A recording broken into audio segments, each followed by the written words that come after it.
Hassle اور گریٹل۔ بہت پہلے ایک گاؤں میں دو بچے رہتے تھے۔ ان کا نام تھا ہیسل اور گریٹل۔ وہ اپنے بابا کے ساتھ ایک چھوٹے سے گھر میں رہتے تھے جو جنگل کے قریب تھا۔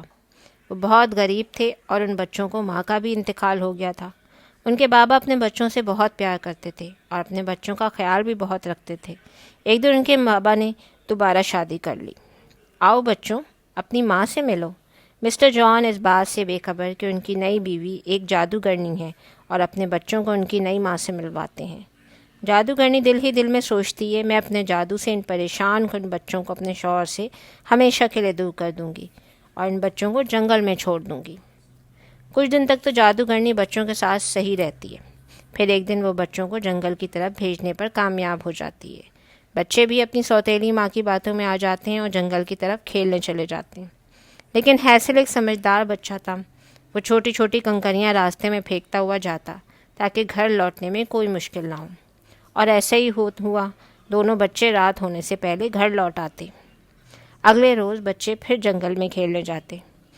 اس بار ہیسل گھر سے نکلتے وقت ڈبل روٹی ہاتھ میں پکڑ لیتا ہے اور جنگل میں جاتے ہوئے اپنے پیچھے ڈبل روٹی کے ٹکڑے پھینکتا جاتا ہے۔ جلدی ہیسل اور گریٹل جنگل میں کھیلتے کھیلتے تھک جاتے۔ اب گھر جانے کا ارادہ کرتے ہیں تو کیا دیکھتے ہیں کہ ڈبل روٹی کے ٹکڑے تو کسی بھی راستے پر نہیں ہیں۔ اب گریٹل رونے لگتی ہے اور ہیسل کہتا ہے، لگتا ہے روٹی کے ٹکڑے سارے چڑیا کھا گئی۔ اب ہم گھر جائیں گے تو کیسے جائیں گے؟ راستہ کیسے ڈھونڈیں گے؟ اسی پریشانی میں دونوں جنگل میں چلتے چلتے جا رہے ہوتے ہیں کہ اچانک گریٹل خوشی سے چلاتی ہے، ارے دیکھو ہیسل، چاکلیٹ اور پیسٹریز سے بنا ہوا گھر۔ بھوکے اور تھکے ہوئے بچے گھر کے کیک کے ٹکڑے توڑ کر کھانے لگتے ہیں۔ اچانک جادوگرنی اپنے گھر سے چھلانگ مار کر باہر آ جاتی ہے اور دونوں کو پکڑ لیتی ہے اور چلاتی ہے، تم لوگوں کی ہمت کیسے ہوئی میرا گھر خراب کرنے کی؟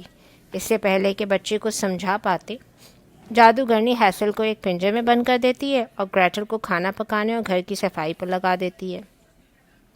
مگر ہیسل کو پنجرے میں ہی قید رکھتی ہے اور روزانہ بہترین کھانا کھلاتی ہے۔ جب تم خوب موٹے ہو جاؤ گے تو میں تم کو کھاؤں گی، اور ہیسل کو کانٹا چبو کر دیکھتی ہے، آخر یہ ہے کتنا موٹا۔ بیچاری گریٹل بے یار و مددگار سب کچھ دیکھ رہی ہوتی ہے۔ ہر روز جادوگرنی یہ معلوم کرتی تھی کہ ہیسل کتنا موٹا ہو رہا ہے۔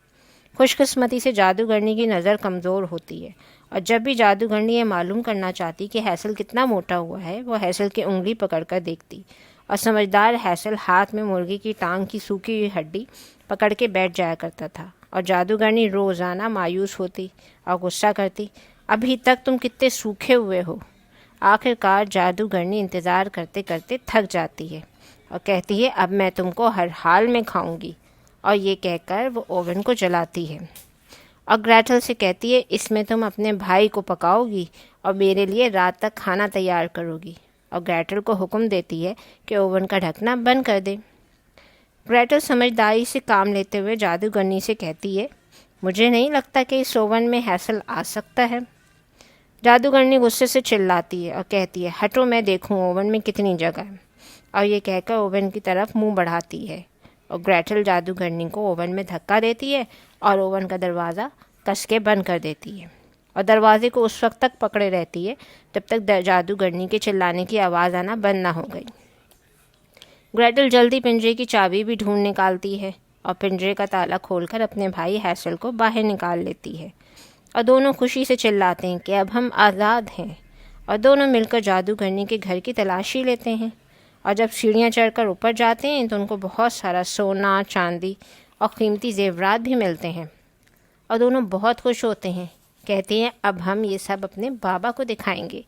لیکن خوشی کی بات یہ ہے کہ وہ جادوگرنی ان بچوں کی سوتیلی ماں ہی ہوتی ہے، اور جادوگرنی کے مر جانے سے مسٹر جان کے اوپر سے اس جادوگرنی کے جادو ختم ہو جاتا ہے، اور اپنے بچوں کو تلاش کرتے کرتے بچوں تک پہنچ جاتے ہیں، اور بچوں سے مل کر بہت روتے ہیں اور خوش بھی ہوتے ہیں۔ ہیسل اور گریٹل اپنے بابا کو حیرت انگیز اور خوبصورت خزانے کے بارے میں بتاتے ہیں۔